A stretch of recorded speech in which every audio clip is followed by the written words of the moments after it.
I'm Dr. Anastasia Mihailidou. It gives me great pleasure to be here. I'm one of the moderators in our late-breaking session 5 and excited to be here with, I'll let you introduce yourself. Thank you. I'm Dr. Thomas Crawford. I'm a clinical electrophysiologist at the University of Michigan, and I'm the primary author of the pacemaker reuse trial that we are presenting at today's AHA.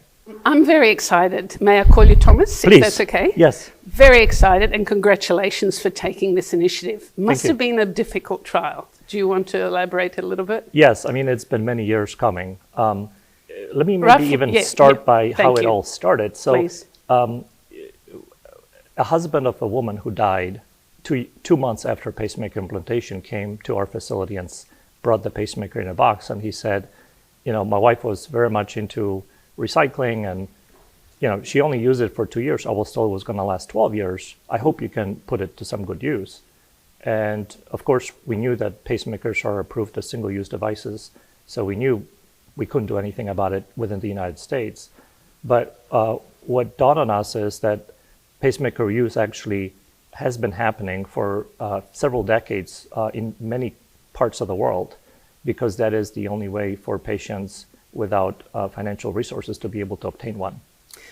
So just to elaborate on that a little bit, because we all are very fortunate in most of our countries that we don't have that opportunity.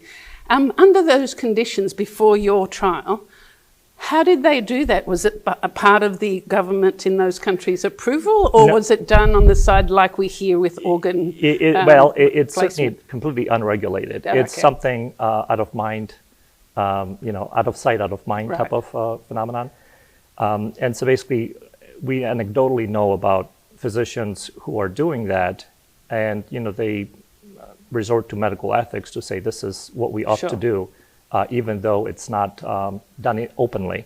Yeah, it's a preservation of life, isn't Correct. it? Because it's something that's preventable. Correct. Congratulations to you and your team. It wouldn't have been easy to get the regulatory side of it. Do you want to elaborate a little bit? Yeah, so let me tell you, so our work, even though we know that there's this whole cottage industry of doing this, what we wanted to do is we wanted to bring the notion of pacemaker reuse to daylight. And so in order to do that, it was our goal to actually systematically study the ethics, the legal barriers, the regulatory barriers.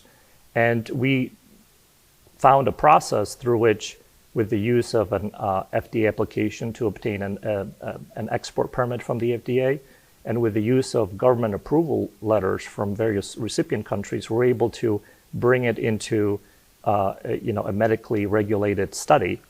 And our goal is to raise this so that we can scale up and reprocess pacemakers on a large scale in the open. That was going to be my next question.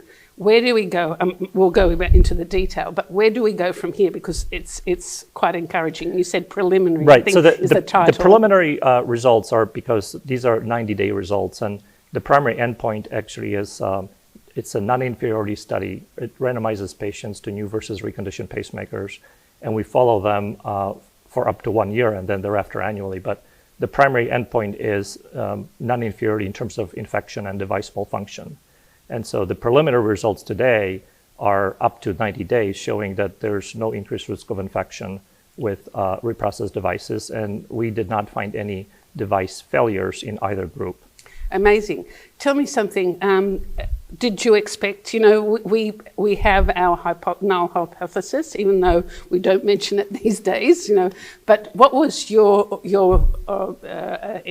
thoughts, for want of a better word, we did expect that we would be able to clean pacemakers to the degree that they would be sterile, and we actually met the industry standards for sterility for implantable devices. We actually performed a meta-analysis prior to this, looking at data from 40 years that suggested that the risk of infection was indeed no different. In the meta-analysis, the risk of malfunction was indeed several-fold higher in reconditioned devices, and it was usually a set screw problem, the part of the pacemaker that attaches the header to the lead itself. And so we sort of knew that we had to show not only the cleaning process is adequate, but also we perform detailed electrical testing to make sure that the devices function as we thought they would.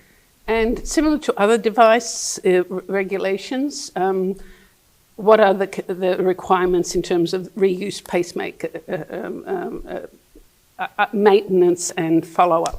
So, well, in the study, we require a 2-month, a 6-month follow-up, and 1-year follow-up, and then annual follow-ups thereafter.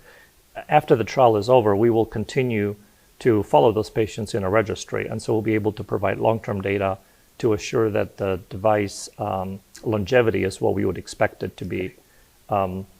At the outset, we chose a minimum longevity of 4 years as a suitable device, but really we have plenty of devices that surpass longevity of 7-8 years. I'm going to bring in the environmental impact because I know in Australia we have specific requirements of how you dispose of these devices because it's a huge problem, and our environment. Your project or your study, clinical trial, is actually very positive towards the environment. Congratulations. Yes, well, because otherwise the devices end up in a landfill, and the regulations require that in the United States, the devices are to be returned to the manufacturer, and certainly hospitals do that with device upgrades. The funeral industry does it very sparingly. Yes. So most of the time, when we develop a relationship with a funeral home or crematory, they say, oh, we've been collecting these devices in a bin for the last 10 years. Can you do something about that? And of course, many of them will be so out of date that we cannot do anything about it. But the ongoing supplies that the shipments that they make to us are certainly providing a yield of at least 20% for us. That's congratulations. That's lovely. It's the equivalent of organ transplantation in terms of giving someone a life, I'm saying. True, and as a matter of fact, many people, you can donate. Patients or families of the deceased oftentimes reach out to us directly through our website, myheartyourheart.org. And they oftentimes will say, my parent really believed in recycling, and what better way for me to honor the life of my parent than by actually extending somebody else's life with It's the gift of life. It's not just the recycling. It's gift, and that's where I want to get on. What is the patient's response and the families with this outcome? I mean, we talk about the positive results, but I'd love to know, because I really see that. My brother has a kidney transplant, so I remember the call we got. You never forget it. It's the gift of life. Well, we certainly know that when patients get the devices from us, it really changes their lives.